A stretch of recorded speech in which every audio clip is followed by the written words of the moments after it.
கர்த்தருடைய பரிசுத்த நாமத்துக்கு கோடான கொடி ஸ்தோத்திரம். நான் வந்து ஐயாவோட மீட்டிங் வந்து டிசம்பர் 19, 2022 வந்து எல்ஐசி ஐக்கிய ஜபக்குழு மீட்டிங்க்கு போயிருந்தேன். அப்போ வந்து கர்த்தர் வந்து ஐயா மூலிமா தீர்க்க தரிசனமாக என்ன சொன்னார்னா, உங்கள் கடன் பிரச்சனைகள்லாம் இன்னையோட முடிவுக்கு கொண்டு வருது. இப்போ நான் வந்து நினச்சிட்டு இருந்தேன், எனக்கு எப்படி கடன், எங்களுக்கு வந்து ஒரு 15 lakhs கடன் இருக்குது. ரொம்ப அழுதுட்டு இருந்தேன், கடன் எப்படி எங்களால் அடைக்க முடியும்ன்ட்டு. ஆனால் ஒரு தீர்க்க தரிசனமாக சொன்னார், கடன் பிரச்சனை இன்னையோட முடியுது, உங்கள் கோர்ட்டு கேஸ் பிரச்சனை எதுவாக இருந்தாலும், எவ்வளோ பெரிய பிரச்சனை இருந்தாலும் அது இன்னையோட உங்களுக்கு முடிஞ்சிடும் அப்படின்ட்டு சொன்னார். ஒரு 1 month போச்சு. எங்களுக்கு வந்து எங்கள் அப்பாவுக்கு ஒரு லேண்ட் இருக்குது, அது வந்து 1996 கோர்ட் வந்து எடுத்துட்டாங்க. லேண்ட் அக்விசிஷன் கேஸில் இருந்துச்சு. 26 years-ஆக அந்த கோர்ட் கேஸ் இழுத்துகிட்டே போயிட்டு இருந்துச்சு. எனக்கு திடீர்னு மைண்டில் ஸ்ட்ரைக் ஆச்சு. நான் வந்து ஆப் எடுத்து அந்த ஸ்டேட்டஸ் செக் பண்ணி பார்த்தா டிசம்பர் 19 வந்து ஐயா சொன்னார், டிசம்பர் 20th அடுத்த நாள் அந்த கேஸ் ஜட்ஜ் வந்து அது ஜட்ஜ்மெண்ட் கொடுத்து 2 months-குள்ளே அந்த அமௌண்ட்டை ரிலீஸ் பண்ணணும்னு சொல்லியிருந்தாரு. மொத்தம் 6 பேர் எங்கள் அப்பா கூட பிறந்தவங்க இருக்காங்க. அது 60 lakhs தான் சேங்ஷன் பண்ணியிருந்தாங்க. ஒருத்தருக்கு 10 lakhs வரும். ஆனால் வந்து ஜட்ஜ் வந்து என்ன பண்ணியிருக்காருன்னா, இத்தனை வருஷம் வராததுக்கு வந்து கவர்மெண்ட்டுக்கே வந்து நீங்கள் இவ்வளோ % இன்ட்ரெஸ்ட் போட்டு அதிகமாக கொடுக்கணும், அதுவும் 2 months கூட கொடுக்கணும்னா இன்னும் நீங்கள் சேர்த்து இன்ட்ரெஸ்ட் போட்டு கொடுக்கணும் அப்படின்னு சொன்னார். கர்த்தர் இவ்வளோ பெரிய அரசு செய்து கர்த்தருக்கு கோடான கொடி ஸ்தோத்திரம். கர்த்தருடைய பரிசுத்த நாம ஸ்தோத்திரம். என் பேர் தர்மராஜ். நான் சென்னை படப்பிலேருந்து வர்றேங்க. என் சொந்த ஊர் தென்காசி மாவட்டம் மானத்தூர். நான் சுமார் ஒரு 52 வருஷமாக சென்னையில் இருக்கிறேன். மேரேஜ் ஆகி 45 வருஷம் ஆச்சுங்க. வாடகை வீட்டில் தான் இது வரைக்கும் சென்னையில் இருந்தேன். 85 வீடு காலி பண்ணியிருக்கேன். கடந்த வருஷம் ப்ரேயருக்கு அம்பரின் பாதத்தில் ப்ரேயர் குடும்பத்தோடு நான், என் ஒய்ஃபு, என் சின்ன மகன் 3 வந்திருந்தாங்க. கீழே லாஸ்ட்டில் உட்காந்து ப்ரேயர் கேட்டுட்டு இருக்கும்போது ஐயா மூலமாக கர்த்தர், தர்மராஜ் நீ வந்து இவ்வளோ கஷ்டம், இவ்வளோ வேதனை, இவ்வளோ பிரச்சனையோடு வந்திருக்க, இன்றைக்கி உன் பிரச்சனைலாம் தீர்ந்து போகுது, இந்த மாதத்துலேருந்து உனக்கு ஒரு மாறுதல், இது இந்த மாதம் உனக்கு டேர்னிங் பாயிண்ட் அப்படின்னு சொல்லி 2 தடவை தர்மராஜ் பேரை சொல்லி தீர்க்கதரிசன வசனம் வந்ததுங்க. அதை உறுதியாக கடைப்பிடிச்சிக்கிட்டு நாங்கள் தொடர்ந்து ஜெபம் பண்ணிட்டு வந்தோம். அதே நாளில் ப்ரேயரில் ஐயா சொன்னாங்க, உன் தடைகளெல்லாம் நீங்கி இந்த மாதம் வந்து எல்லாத்துக்கும் சொந்தமாக வீடு கட்டுற மாதம் என்ற ஒரு ஸ்பெஷல் ப்ரேயர் அன்றைக்கி நடந்ததுங்க. அதை வாக்குத்தத்தை உறுதியாக பிடிச்சி வீட்டில் போய் நான் குடும்பம் ஜெபம் பண்ணோம். ஐயா குறிப்பள்ளி கொடுத்துட்டு நான் போயிருந்தேங்க. கரெக்டாக நான் போய் அந்த மாதத்தில் சென்னை படைப்பு பக்கத்தில் 8 லட்சம் ரூபாய்க்கு ஒரு 570 ஸ்கொயர் ஃபீட் வீடு இடம் வாங்கி போட தேவன் எங்களுக்கு உதவி செஞ்சாருங்க. மட்டுமல்ல, கரெக்டாக 22 நாளில் என் பெரிய மகா மூலமாக, அப்பா உங்கள் மருமகனுக்கு வேலை இல்லாமல் இருக்குதுப்பா, நீங்கள் இடம் தான் சொல்லுங்கள் கட்டி தரேன்னு சொன்னாப்புல. சரிம்மா என்ன 22 நாளிலே வந்து அந்த இடத்துல வீடு கட்டி தேவன் இந்த லாஸ்ட் இயர் டிசம்பர் 1 பால் காய்ச்சி ஜெபம் பண்ணி நாங்கள் குடிப்பக தேவன் உதவி செய்தார். தேவாதி தேவனுக்கு கோடான கொடி சொத்திரி ஜெபம் பண்ண ஐயாவுக்கு நன்றி நன்றி நன்றி.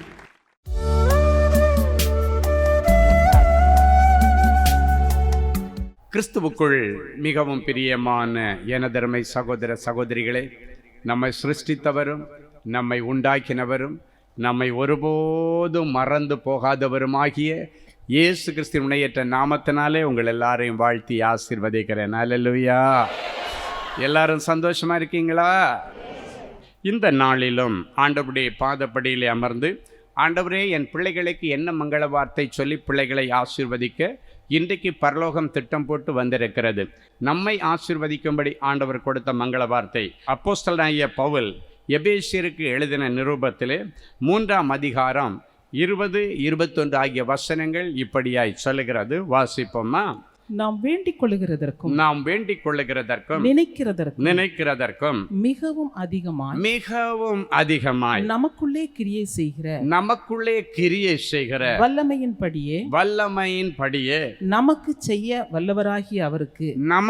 செய்ய வல்லமை பொருந்தின அவருக்கு சபையிலே கிறிஸ்து இயேசுவின் மூலமாய் தலைமுறை தலைமுறைக்கும் சதா காலங்களிலும் மகிமை உண்டாவதாக. நாம் வேண்டிக் கொள்ளுகிறதற்கும் நினைக்கிறதற்கும் மிகவும் அதிகமாய் நமக்குள்ளே கிரியை செய்கிற வல்லமையை குறித்து இன்றைக்கு நாம் தியானிக்க போகிறோம். நாம் நினைக்கிறதற்கும் வேண்டிக் கொள்ளுகிறதற்கும் ஜெபிக்கிறதற்கும் மிகவும் அதிகமாய் நமக்குள்ளே கிரியை செய்கிற வல்லமை, நமக்குள்ளே மாற்றங்களை கொண்டு வருகிற வல்லமை, நமக்குள்ளே அற்புதங்களை கொண்டு வருகிற வல்லமையை குறித்து இன்றைக்கு நாம் தியானிக்க போகிறோம். இயேசு கிறிஸ்துவுக்கு முன்னோடியாக வந்த அந்த யோவான் ஸ்நாபகன் சொல்லுகிறார், இதோ எனக்கு பின்னே ஒருவர் வருகிறார், அவர் என்னிலும் வல்லவர். அவருடைய கால்களில் இருக்கிற அந்த செருப்பினுடைய வாரை அவிர்ப்பதற்கு கூட நான் தகுதியற்றவன் என்று ஸ்திரீகளுக்குள்ளே பிறந்தவர்களுக்குள்ளே யோவான் ஸ்நாபகனை பார்க்கலும் பெரியவன் ஒருவனும் இல்லை என்று சொல்லுகிற ஒரு பெரிய அந்த ஊழியக்காரன் சொல்லுகிறான், நான் கிரியை செய்ய வல்லவராய் வருகிற அந்த இயேசுவுக்கு நிகராக எந்த ஒரு விதத்திலும் நான் நிற்க முடியாது. அவருடைய செருப்பினுடைய வாரை அவிழ்க்க கூட என்னால் முடியாது, அதற்கு எனக்கு தகுதி இல்லை என்று சொல்லுகிறார். என் அன்பு தேவனுடைய பிள்ளைகளே, இன்றைக்கு கிரியை செய்கிற வல்லமையை குறித்து நாம் தியானிக்க போகிறோம். கிரியைகளை நடப்பிக்கிற வல்லமை. வல்லமை பேச்சளவில் இருந்தால் நமக்கு பிரயோஜனம் இருக்காது, அது செயல் வடிவிலே இருக்க வேண்டும். அதைத்தான் அப்போஸ்தலனாகிய பவுல் இந்த எபேசிய திருச்சபைக்கு ஒரு கடிதம் எழுதும் பொழுது சொல்லுகிறார், நாம் வேண்டிக் கொண்டதற்கும் திருச்சபையாராக நாம் வேண்டிக் கொண்டதற்கும் நினைக்கிறதற்கும் மிகவும் அதிகமாய் உங்களுக்குள்ளே சபைக்குள்ளே சபை ஜனங்களுக்குள்ளே கிரியை செய்கிற வல்லமை பொருந்தின ஒருவர் இருக்கிறார், அவருக்கு சதா காலங்களிலும் மகிமை உண்டாவதாக என்று சொல்லுகிறார். கிரியை செய்ய வல்லவராகிய அவருக்கு என்று சொல்லப்பட்டிருக்கிறது. என் அன்பு தேவனுடைய பிள்ளைகளே, இன்றைக்கு எந்த ஒரு காரியத்திலே ஆண்டவருடைய கிரியை, ஆண்டவருடைய செய்கை, ஆண்டவருடைய வெளிப்பாடு உங்களுக்கு வேண்டும் என்று இருக்கிறீர்களோ அந்த காரியத்திலே இன்றைக்கு கண்டிப்பாக கிரியை செய்கிற தேவனுடைய வல்லமையை நீங்கள் பார்ப்பீர்கள். இன்னொரு வசனம் ஏசாயா 52:1 சொல்லுகிறது, எழும்பு எழும்பு சீயோனே, உன்னுடைய வல்லமையை தரித்துக்கொள் என்று சொல்லப்பட்டிருக்கிறது. அப்படியானால் நீ எழும்பு, உனக்குன்னு ஒரு வல்லமை நான் கொடுத்திருக்கிறேன். இன்றைக்கு அநேக பிள்ளைகள் சில காரியங்களிலே ஏமாற்றம் வந்த உடனடியாக எனக்கு ஆண்டவர் ஒன்றுமே செய்ய மாட்டார், எனக்கு ஒன்றுமே நடக்காது, இதுக்கு மேலே எனக்கு முன்னேற்றமே கிடையாது, அவ்வளோதான், என் லைஃப் முடிஞ்சு போச்சு என்று டிப்ரெஷனில் விழுந்து போகிறார்கள், சோர்வில் விழுந்து போகிறார்கள். அவ்வளவு பெரிய எலியா கூட ஒரு நாள் சோர்வில் விழுந்து போய் சொல்லுகிறான், ஆண்டவரே, என்னுடைய முற்பதாக்களை காட்டிலும் நான் ஒன்று பெரியவன் அல்ல, நான் சாக வேண்டும், என்னை எடுத்துக்கொள்ளும் என்று கேட்கிறான். என்னை எடுத்துக்கொள்ளும் காரணம் என்ற அவனுக்குள்ள ஒரு டிப்ரெஷன் ஃபார்ம் ஆனது தான் காரணம். என் அன்பு தேவனுடைய பிள்ளைகளை, ஆண்டவர் அதற்காக அவனை எடுத்துக்கொள்ளவும் இல்லை, எடுத்துக்கொள்ளுவேன் என்று சொல்லவும் இல்லை. ஆண்டவர் சொன்னார், உன்னை வச்சு நான் நிறைய திட்டம் போட்டிருக்கேன்டா, அது செய்து முடிக்கிறது வரைக்கும் நீ சொல்கிற மாதிரியெல்லாம் உன்னை கூப்பிட முடியாது என்று ஆண்டவர் சொன்னார். ஏன்னா ஆண்டவர் அவனை சாதனை படைத்ததற்கு பிறகுதான் ஆண்டவர் எடுக்க வேண்டும் என்று நினைக்கிறார். இன்றைக்கு தீர்க்க தரிசனமாய் சொல்லுகிறார், உங்கள் ஒவ்வொருவரை குறித்து ஆண்டவர் மெகா பிளான் வச்சிருக்கிறார், நிறைய திட்டங்களை வைத்திருக்கிறார், அதை உன்னை கொண்டு தான் செய்வார். உன்னை கொண்டு செய்ய வேண்டிய வேலையை என்னை கொண்டு செய்ய முடியாது, என்னை கொண்டு செய்ய வேண்டிய வேலையை ஆண்டவர் உன்னை கொண்டு செய்ய மாட்டார். உன்னை கொண்டு செய்ய நினைத்ததை உன்னை கொண்டு தான் செய்வார். இன்றைக்கு ஆண்டவருடைய பிள்ளைகளை, இன்றைக்கு நீங்களும் எலியாவை போல டிப்ரெஷனில் விழுந்திருக்கலாம். போதும் ஆண்டவரை, என்னை எடுத்துக்கொள்ளும், போதும் ஆண்டவரை, இதுக்கு மேலே எனக்கு ஜீவிக்க மனசு இல்லை, என் குடும்பமாக என்னை வெறுத்துருச்சு, என்னுடைய நண்பர்கள் வெறுத்து விட்டார்கள், சபை என்னை ஒதுக்கி வைத்து விட்டது, எல்லாரும் என்னை ஒதுக்கி விட்டார்கள், போதும் ஆண்டவரே, இதுக்கு மேல் எனக்கு வாழ பிடிக்கலை என்று நீங்கள் வந்திருக்கலாம். ஆண்டவர் உங்களை வாழ வைக்கும்படிக்கு எலியாவிடத்திலே புதிய புதிய பொறுப்புகளை அதன் பிறகு ஆண்டவர் கொடுக்கிறார். இன்ன தேசத்துக்கு போய் இன்னாரை இந்த தேசத்துக்கு சீரியாவுக்கு ராஜாவாக்கு, இந்த தேசத்தில் போய் இன்னாரை போய் ராஜாவாக்கு, அது மட்டும் இல்லை, உன்னுடைய ஸ்தானத்தில் நீ போய் சாப்பாத்தின் குமாரனாகிய எலிசா என்று நிறைய ப்ராஜெக்டுகளை அதுக்கப்புறம் கொடுக்குறார். யோசித்து பாருங்க, போது ஆண்டவரை, என்னால் முடியலைன்னு சொல்லுகிற ஒருவனை பார்த்து சொல்கிறாரு, இல்லைப்பா, இன்னும் நீ நிறைய காரியம் செய்ய வேண்டியது இருக்கு, உன்னை நம்பி நான் கொடுக்க போகிற பாரு, உன்னை ஒருவனுக்கு கை போட முடியாது. அந்த ஸ்திரீயை குறித்து நீ பயந்து போய் அவனை கொன்னுருவான்னு சொல்லிட்டு பயந்துட்டு இருக்கிறியா, உன் மேலே ஒருவனும் கை போட முடியாது. இன்றைக்கி ஆண்டவர் சொல்லுகிறார், அநேகர் இவன் அப்படி பண்ணிடுவானா, இப்படி பண்ணிடுவானா, இதை கடங்காரன் என்ன அது செய்திருவானா, இதை செய்திருவானா, சொந்தக்காரன் மந்திரவாதம் வச்சிருவானா, உன் வலது பக்கத்தில் 1000 விழம், இடது பக்கத்தில் 10,000 விழம், அதை உன் கண்ணால் காண்பாய், ஆனால் அவைகள் ஒன்றும் உன்னை சேதப்படுத்துவதில்லை. ஹல்லேலூயா. எலியாவை பார்த்து சொன்னார், சோர்வில் விழாத, எழும்புடா, உனக்கு இங்கே என்ன வேலை, இந்த சூறை செடிக்கு அடியில் உனக்கு என்ன வேலைன்னு கேட்குறாரு. அப்படின்னா சோர்வில் விழுகிறதுக்கு உனக்கு இந்த இடத்துல என்ன வேலை இருக்கு, நீ இந்த இருட்டறையில் இருக்கக்கூடாது, இந்த சூறை செடியின் அடியில் இருக்கக்கூடாதுன்னு சொன்னார். அதன் பிறகு குகையில் போய் பதுங்கிக்கிட்டான். நீ உள்ளே இருக்காதடா, நீ இன்னும் நிறைய காரியங்களை சாதிக்க வேண்டியது இருக்கு, வெளியே வான்னு கூப்பிட்டார். இன்றைக்கு அதே அழைப்பை கர்த்தர் உங்களுக்கு கொடுக்கிறார். நீ வெளியே வா, உன்னுடைய டிப்ரெஷனை விட்டு வெளியே வா, உன்னுடைய கவலையை விட்டு வெளியே வா, உன்னுடைய வியாதியை விட்டு வெளியே வா, உன்னுடைய தவறான தொடர்புகளை விட்டு நீ வெளியே வா. நீங்க கிடக்கக்கூடாது. உன்னை நான் சாதனையாளராக மாற்ற போகிறேன். ஹல்லேலூயா. நீ சாதனைகளை படைக்க போகிறாய். என் அன்பு தேவனுடைய பிள்ளைகளே, அன்றைக்கு அவனை உற்சாகப்படுத்தினது போல அதன் பிறகு அவன் தைரியமாய் ஓடுகிறான். போதும் ஆண்டவரே, என்னை எடுத்துக்கொள்ளும் என்று சொன்னவன் ஆண்டவர் கொடுத்த பொறுப்புகளை எடுத்துக்கொண்டு ஓடினான். அவை எல்லாவற்றையும் நேர்த்தியாய் செய்து முடித்ததற்கு பிறகு சிங்காசனத்திலிருந்து ஆண்டவர் ரதத்தை அனுப்பி அவனை எடுத்துக்கொண்டானே தவிர அவனுடைய மரணம் ஒரு ஏளனமான மரணமாகவோ பரிகசிக்கப்படுகிற நிலைமையில் உள்ள ஒரு மரணமாகவோ இராதபடிக்கு தேவ திட்டங்களை அவன் முழுமையாக நிறைவேற்றிட்டான். இப்பொழுது நான் நிறைவாய் எடுத்துக்கொள்ளுகிறேன் என்று ஆண்டவர் எடுத்துக்கொண்டான். இன்றைக்கு மரண பயத்தோடு நீ வந்திருக்கலாம். இந்த மரணத்தில் நான் செத்துருவேன இல்லை, இன்னும் உனக்கு ஒரு அடுத்த ஓட்டம் இருக்கிறது, அடுத்த துளிர்விடும் காலம் உனக்கு இருக்கிறது. ஆண்டவர் அதிலிருந்து உன்னை வெளியே கொண்டு வருகிறார். எலியாவை அந்த டிப்ரெஷன்லேருந்து, மன அழுத்தத்திலிருந்து வெளியே கொண்டு வந்து வாழ பிடிக்கலன்னு சொன்னவன் அதன் பிறகு வாழ்கிறான், அதன் பிறகு ஓடுகிறான், மகிமையாய் ஓடுகிறான். அதன் பிறகு அவன் புலம்பிக் கொண்டு ஓடவில்லை.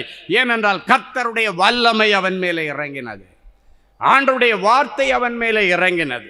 என் அன்பு தேவனுடைய பிள்ளைகளே, இன்றைக்கு நீங்கள் கொடிய தரித்திரத்தில் வந்திருக்கலாம், கொடிய வியாதியில் வந்திருக்கலாம், கொடிய பஞ்சத்தில் வந்திருக்கலாம், கொடிய கடனில் வந்திருக்கலாம், கொடிய அவமானத்தில் வந்திருக்கலாம். இவை எல்லாவற்றுக்கும் ஒரு விடிவு காலம் வரும் என்று தானே நம்பி வந்திருக்கிறீர்கள். நிச்சயமாக முடிவு உண்டு.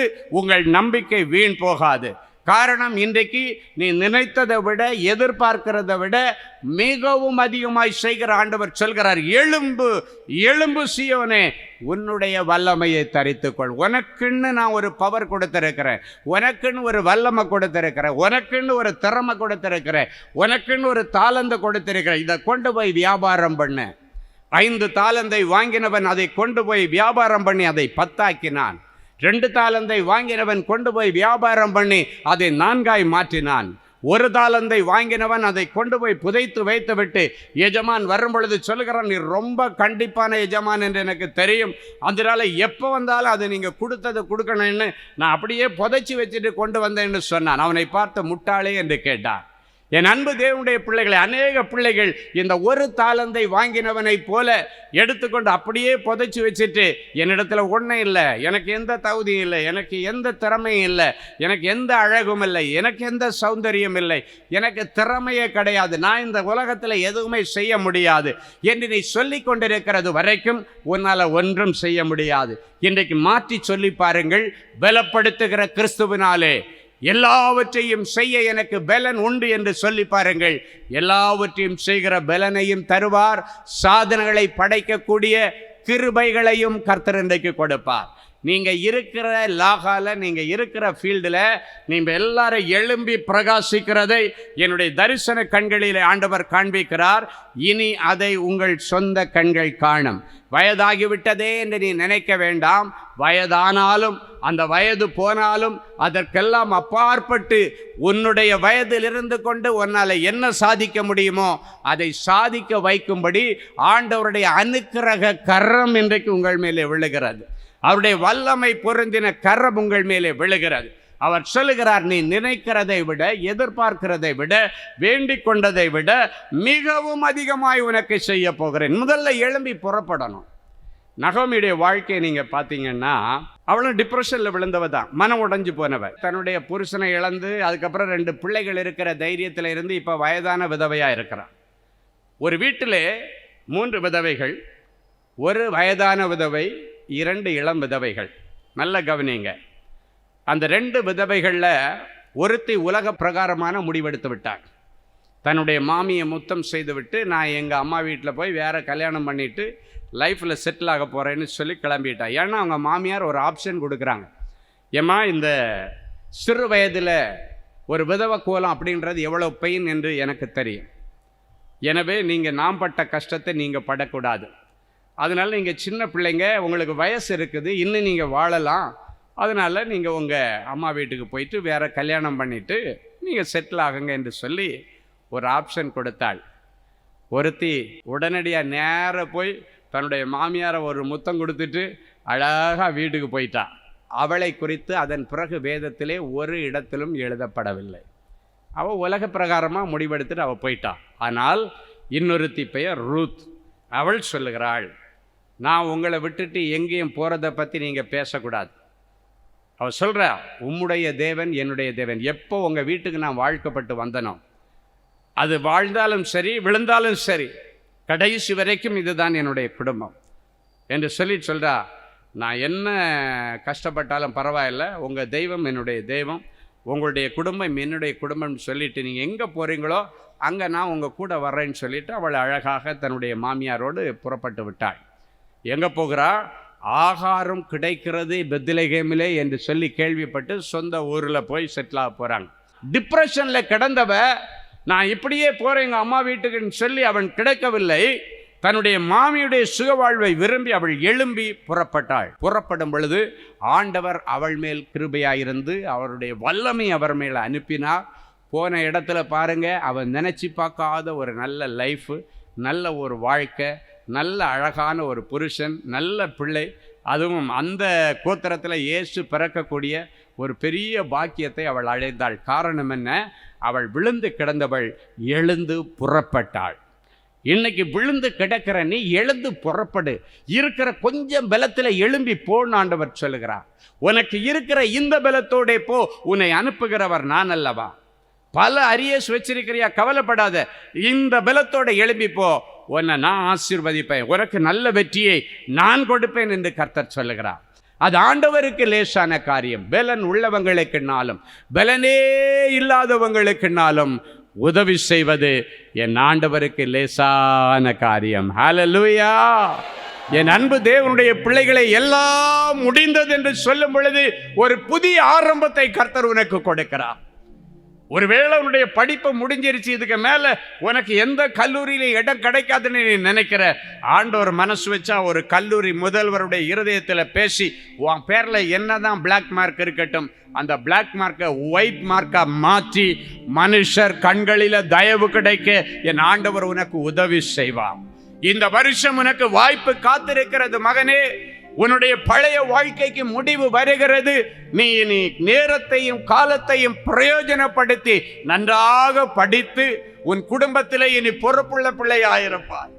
எல்லாரும் உன்னை குறித்து சொன்னார்கள், இப்படி ஒரு பிள்ளையை பெத்து வச்சிருக்கிறேன்னு சொல்லி உன்னுடைய தாய் தகப்பனை பார்த்து உன் மூலமாக இழிவான வார்த்தைகளை பேசினார்கள். இன்றைக்கு ஆண்டவர் சொல்லுகிறார், மகனே, தள்ளப்பட்ட கல்லாய் கிடக்கிற உன்னை ஆண்டவர் தூக்கி மூளைக்கல்லாய் நிறுத்த போகிறார். எந்த பெற்றோருக்கு வேதனை கொடுக்கிற பிள்ளையாய் இருந்தாயோ, உன்னை இனி அந்த பெற்றோருக்கு ஆதரவுள்ள பிள்ளையாய் நான் மாற்றுவேன் என்று கர்த்தர் சொல்லுகிறார். இன்னைக்கு மாற்றங்களின் இரவு, ஒரு மாற்றத்தை கர்த்தர் கொடுப்பார். எப்படிப்பட்ட மாற்றம் தெரியுமா? நீ விரும்பின மாற்றம் அல்ல, நீ விரும்பினதை விட அதிகமான மாற்றத்தை கர்த்தர் கொடுப்பார். நீ விரும்பினதை விட அதிகமான வருமானத்தை கர்த்தர் கொடுப்பார். நீ விரும்பினதை விட அதிகமான சம்பளத்தை கர்த்தர் கொடுப்பார். ஒருவேளை நீ நினைக்கலாம், ஆண்டவரே, இந்த சின்ன வருமானத்தை வச்சு விலைவாசி எல்லாம் ஏறின காலத்துல என் பிள்ளைகளை நான் எப்படி போஷிப்பேன்? பிள்ளைக்கு ஃபீஸ் கட்ட வேண்டியது வருகிறது. பிள்ளைக்கு ஃபீஸ் கட்ட எங்கிட்ட பணம் இல்லை ஆண்டவரே. ஒரு பெரிய தொகை நான் ஃபீஸ் கட்ட வேண்டியது இருக்கிறது. இந்த சின்ன வேலையிலிருந்து வருகிறத வச்சு என் பிள்ளை பெரிய படிப்பு கேட்கிறானே, என் மக பெரிய படிப்பு கேட்கிறாளே, என் பிள்ளை வெள்ளியும் பொண்ணும் கேட்கல, என்ன படிக்க வச்சிருக்கம்மா, எனக்கு வேற ஒன்னும் சொத்து நீங்க தர வேண்டாம், என்ன எப்படியாவது படிக்க வச்சிருங்க. பிள்ளை அழுறாளேன்னு சொல்லி நீ கண்ணீரோட வந்திருக்கிற, உன்னுடைய கண்ணீரோடு என் ஆண்டவர் இணைகிறார். உன் பிள்ளையை படித்து ஆளாக்குவதற்கு நீ என்ன செய்வது என்று யோசித்துக் கொண்டிருக்கிறார். இயேசுவை வைத்துக் கொண்டு நீ யோசிக்க வேண்டிய அவசியம் இல்லை. இயேசுடத்தில் ஒரே வார்த்தை சொன்ன, ஆண்டவரே, என் பிள்ளை தெரிஞ்சோ தெரியாமலோ இந்த பெரிய படிப்புக்கு படிக்க ஆசைப்பட்டுட்டான், என் பிள்ளைக்கு இந்த ஆசையை நிறைவேற்றி கொடுக்க எனக்கு வழி திறப்பீராக என்று நீங்க கேட்டீங்கன்னா, நானே வழி என்று சொன்ன ஆண்டவர் உன் பிள்ளைக்கு படிப்பிற்கு வழி திறப்பா.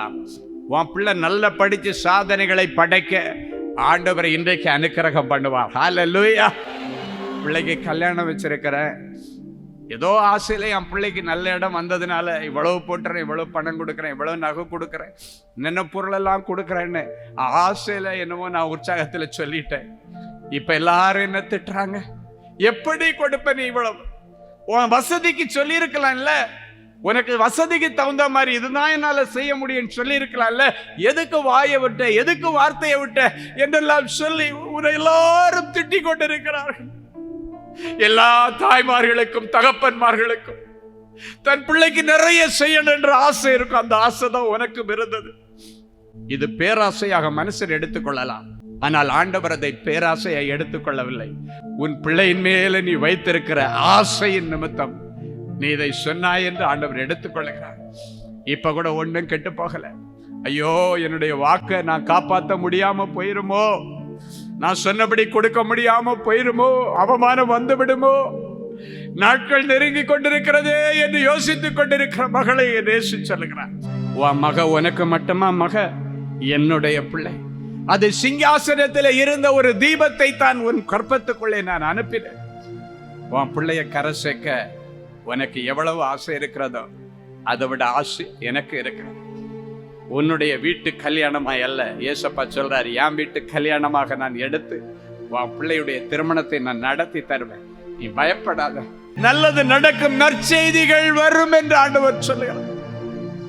அநேக பிள்ளைகள் இன்னைக்கு அநேக கேள்விகளுக்கு பதில் தெரியல, எங்க போய் நிப்பது தெரியல, இது எங்க போய் முடிய போகுதோ தெரியல. நாளுக்கு நாள் பிரச்சனை யாருகிட்டே போகுது, நாளுக்கு நாள் வேதனை பெருகி கொண்டு போகிறது. எங்க போய் முடிய போகுதோ, என்னவாக போகிறதோ என்று கண்ணீரோடு வந்திருக்கிறாய். என் இயேசு சொல்லுகிறார், முடிவு சம்பூர்ணமாயிருக்கும், நல்லதாயிருக்கும். காரியம் மாறுதலாய் முடிந்தது யூத ஜனங்களுக்கு. ஏன் உனக்கு காரியம் மாறுதலாய் முடியாது?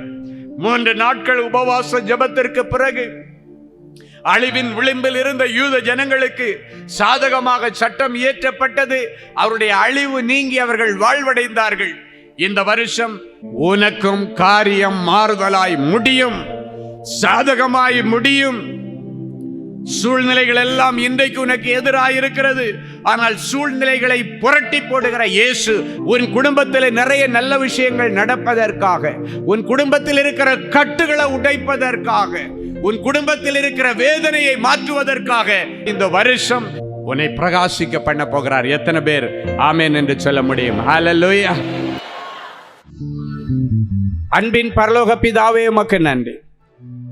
என் பிள்ளைகள் நினைத்தது கொஞ்சம், வேண்டினது கொஞ்சம், எதிர்பார்த்தது கொஞ்சம். இவர்கள் நினைத்ததை விட, வேண்டினதை விட, எதிர்பார்த்ததை விட மிகவும் அதிகமாய் கிரியை செய்கிற வல்லமை இவர்களுக்கு அற்புதம் செய்கிறதற்காக உமக்கு நன்றி. இன்னும் ஒரு குழந்தை இல்லையேன்னு கேட்கிற பிள்ளைகளுக்கு பிள்ளையை அல்ல பிள்ளைகளை தருவேன் என்று கர்த்தர் சொல்லுகிறார். பிள்ளையே இல்லாம இருந்த ராகேலுக்கு ஆண்டவர் ஒரு பிள்ளையை கொடுத்த உடனடியாக சொன்னாலே, கர்த்தர் என் நிந்தையை மாற்றிவிட்டார் என்று, இன்னும் ஒரு பிள்ளையை தருவார் என்று சொல்லி பிறந்த பிள்ளைக்கு யோசேப்புன்னு பெயர் வச்சாளாம். அதே போல இன்னும் ஒரு பிள்ளையை தருவார் என்று நீ சொல்லி பிறக்கிற பிள்ளைக்கு யோசேப்புன்னு பெயர் வைக்க கர்த்தர் உங்களுக்கு அனுக்கிரகம் பண்ணுவேன் என்று சொல்லுகிறார். ஒரு பிள்ளை கிடைச்சா போதும் ஆண்டவரேன்னு கேட்ட அன்னாளுக்கு அடுக்கடுக்கான பிள்ளைகளை கொடுத்த ஆண்டவர் இன்றைக்கு உயிரோடு இருக்கிறேன், ஆண்டவரே நான் பிள்ளை இல்லாது இருக்கிறேனே, எனக்கு என்னத்தை தருவீர் என்று கேட்ட ஆபிரகாமுக்கு வானத்து நட்சத்திரங்களை அண்ணாந்து பார்க்க வைத்து அப்படி தருவேன் என்று சொல்லி ஆசீர்வதித்த ஆண்டவர் என் பிள்ளைகளுடைய அடைக்கப்பட்ட கற்பங்களை இன்றைக்கு திறக்கும்படி நான் செபிக்கிறேன். உம்முடைய கிரியை செய்கிற வல்லமை என் பிள்ளைகளுடைய அடைக்கப்பட்ட கற்பங்களுக்குள் கடந்து போவதாக. காலாகாலத்தில் நடக்க வேண்டிய கல்யாணம் எனக்கு நடக்கவில்லையா? யாரோ கோல் மூட்டிட்டு இருக்கிறாங்களே, யாரோ என்னை பத்தி குறை சொல்லிட்டு இருக்கிறாங்களே, வர்றதெல்லாம் தட்டி தட்டி தள்ளி தள்ளியே போயிருத. யார் என் குடும்பத்தை பத்தி தப்பா பேசி கொடுக்கறாங்க? பொண்ணு வீட்டுல யாரு தப்பா சொல்றாங்க? மாப்பிள்ளை வீட்டுல என்ன பத்தி யாரு தப்பா சொல்றாங்க? இன்றைக்கு இயேசு சொல்லுகிறார், யாரு என்ன சொன்னாலும் சரி, ஆண்டவருடைய வார்த்தை புறப்பட்டு போகிறது. உனக்கென உரியதை உனக்கென வைத்திருக்கிற ஆண்டவர் உனக்காக நான் ஆயத்தம் பண்ணி இருக்கிற குடும்பத்திலே உன்னை கொண்டு போய் சேர்க்கவும் ஏற்பாடுகளை செய்யவும் இதோ நான் ஒரு தூதனை அனுப்புகிறேன். எலியேசர் புறப்பட்டு போயாச்சு. இனி யாருடைய எந்த தடைகளும் இனி உனக்கு விரோதமாய் செயல்படுவதில்லை. யாராவது மந்திரவாதம் பண்ணிட்டாங்களோ, என் வியாபாரம் இடிஞ்சு கிடக்குதேன்னு நீ அழுது கொண்டு வந்திருக்கிறார். என் இயேசு சொல்லுகிறார், மகளே மகனே, உனக்கு விரோதமாய் உருவாக்கப்பட்ட எல்லா ஆயுதம் இன்றைக்கு வாய்க்காமல் போகிறது. எல்லா மாந்திரிக கட்டுகள், செய்வினை கட்டுகள் அழிக்கப்பட்டு என் பிள்ளைகளை நீ தொடர்ந்து முன்னேறுவார்களாக. என் ஆண்டவர் சொல்லுகிறார், நீங்கள் செய்வதெல்லாம் வாய்க்கும் என்கிற வார்த்தையை என் பிள்ளைகளுக்கு நீர் தந்ததற்காக உமக்கு நன்றி. செய்கிற காரியங்கள் வாய்க்கட்டும். தொடர்ந்து நஷ்டத்தை அனுபவித்துக் கொண்டிருக்கிற என் பிள்ளைகளுக்கு இனி தொடர்ந்து லாபத்தை அறுவடை செய்ய ஆண்டவரே உம்முடைய கிருபை வெளிப்படுவதாக. உம்முடைய வியாபாரத்திலே கிரியை செய்கிற வல்லமை எழும்பி வருவதாக. அற்புதங்கள் நடக்கட்டும். நித்தமும் கடன் வாங்கி கடன்ல அழிஞ்சிட்டு இருக்கிறேன்னு சொல்லிக் கொண்டிருக்கிற பிள்ளைகளுக்கு இனி கடன் வாங்க மாட்டாய், அநேக ஜாதிகளுக்கு கொடுப்பாய் என்று சொல்லி சொன்ன அந்த வசனத்தின்படி உன் தேசத்திலே ஏற்ற காலத்திலே மழை பெய்யும் என்று சொன்னவர் ஆண்டவரே, என் பிள்ளைகள் ஜெபித்துக் கொண்டிருக்கிற நேரத்திலே ஏற்ற நேரத்திலே ஆசீர்வாதம் மழை பெய்யும். நீ கையிட்டு செய்கிற காரியங்களை கர்த்தர் ஆசீர்வதித்து பரலோகத்தின் மதகுகளை திறப்பார் என்று சொன்னீர். என் பிள்ளைகளை நீ கடன் வாங்கக்கூடாது. அந்த கடனின் கொடுமை கொடூரம் எவ்வளவென்று என் பிள்ளைகளுக்கு தெரியும். இன்றைக்கு இவர்கள் கடன்களுக்கு நீர் முற்றுப்புள்ளி வைப்பீராக.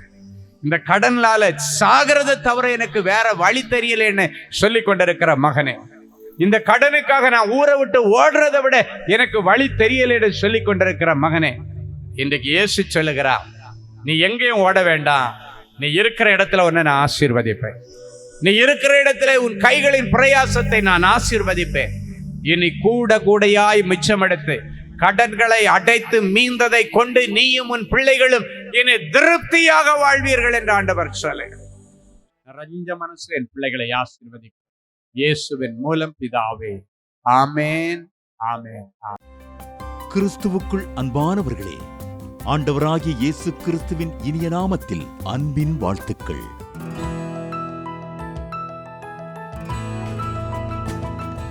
எங்களுடைய மார்வெல் திருமண தகவல் மையத்தை ஆன்லைன் சேவை மூலம் உங்களுக்கு அறிமுகப்படுத்துவதில் நாங்கள் மிகுந்த மகிழ்ச்சி அடைகிறோம். எங்களது மார்வெல் திருமண மையம் கிறிஸ்தவ குடும்பத்தில் திருமணத்திற்கு ஆயத்தமாயிருப்பவர்கள் தங்களுக்கு ஏற்ற வாழ்க்கை துணையை தேர்ந்தெடுக்க சிறந்த திருமண சேவை மையமாக இருக்கிறது.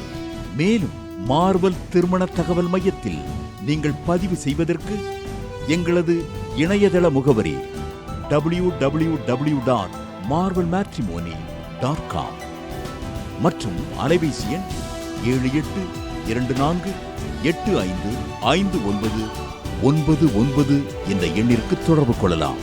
சென்னை, நாகர்கோவில் மற்றும் மும்பை நகரில் உள்ளவர்கள் பதிவு செய்ய விரும்பினால் கீழ்க்கண்ட விலாசங்களில் உள்ள எங்களது அலுவலகங்களோடு தொடர்பு கொள்ளலாம். தேவனின் அன்பு ஊழியங்கள் எண் 14, ராமலிங்க நகர், OMR ரோட், SRP டூல்ஸ் அருகில், கொட்டிவாக்கம், சென்னை 41. Email info@marvelmatrimony.com. ஆண்டவர்தாமே உங்களை அளவில்லாமல் ஆசீர்வதிப்பாராக. ஜெனசிஸ் கிரியேஷன்ஸ் மீடியா அகாடமி நடத்தும் சம்மர் பிரேக் ஸ்கில் மேக் பள்ளி பயிலும் மாணவ மாணவியருக்கு ஒரு அரிய வாய்ப்பு. இந்த வருடம் ஏப்ரல் மற்றும் மே கோடை விடுமுறை முன்னிட்டு எங்களது ஜெனசிஸ் கிரியேஷன்ஸ் மீடியா அகாடமியின் மூலம் குறைந்த கட்டணத்தில் 7 தினங்களில் photography, videography, Photoshop, video editing ஆகிய தொழிற்கல்விகளை மிக சிறந்த முறையில் பயிற்றுவிக்க நாங்கள் திட்டமிட்டு உள்ளோம். மேலும் விவரங்களுக்கு எங்களது ஜெனசிஸ் கிரியேஷன்ஸ் மீடியா அகாடமியின் தகவல் தொடர்பு மையத்தை இன்றே தொடர்பு கொள்ளுங்கள்.